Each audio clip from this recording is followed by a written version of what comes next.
guys, this is Emily. We're going to do a Sherlock Holmes story, The Wedding of Toy Sherlock, Anthony Holmes, and Greg Lestrade. One day in London, at the house of Detective Tony Sherlock, Anthony Holmes, and Dr. John Hamish Watson on Baker Street 221B, Tony and John were sitting at the table having their breakfast.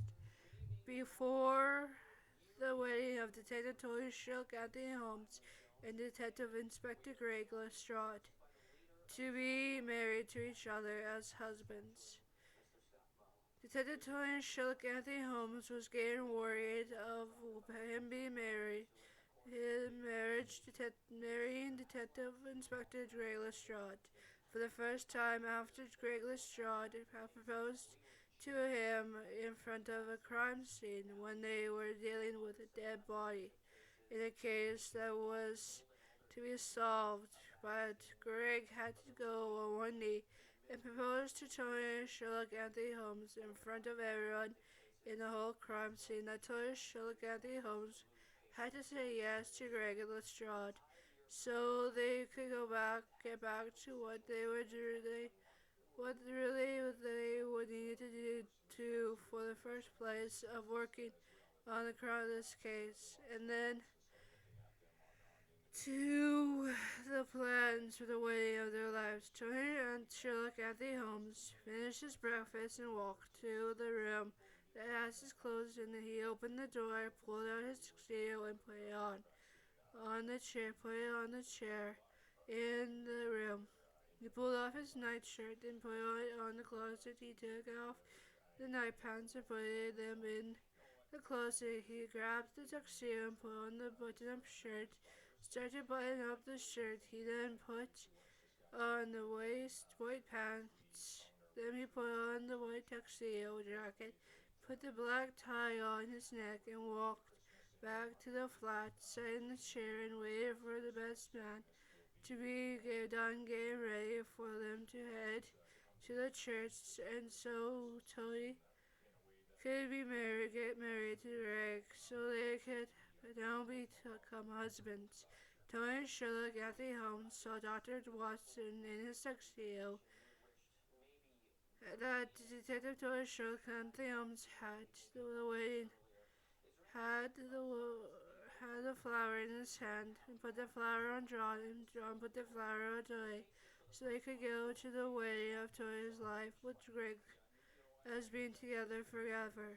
They got on the white dress shoes and walked out the stairs. Tony got on the white dress shoes and got to the car.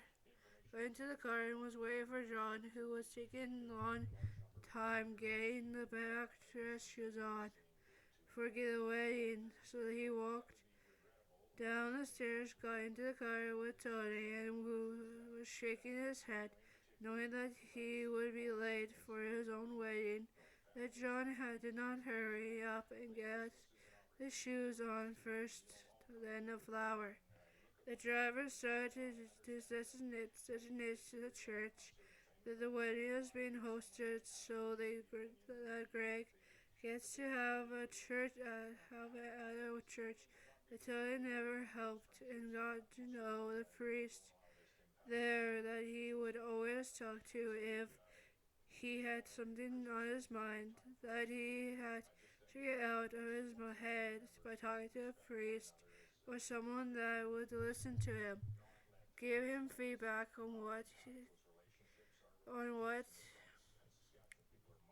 one game stuck in his own mind, and the place where he always goes when he needs to solve a case. They got to the church door, started looking at the building on the sign. It said, "Welcome to the wedding of Tony Sherlock Anthony Holmes and Greg Lestrade." Tony sat in the car, waited for John to see if the boys who tell John that Greg is ready to see his new to become the husband of this special day. John saw the boy telling him that they are ready for Tony and John to get into the church, so Tony could walk down the aisle of the church of the wedding day. of their own life. John got out of the car and held his arm out to get Tony out of the car so they could walk to the church together to show that they are still friends, no matter if Tony marries another man. It is not John at all. They got to the church. Tony's brother held his hand out to give Tony to Greg that John needs to walk down the aisle first so he could stand in his spot of the church. The Mycroft wanted to give his brother the wave to Greg, his soon new brother in the family of the Holmes family members, to have Greg in their family. So Tony was very happy to have Greg, his new husband, as his new husband. Grandpa's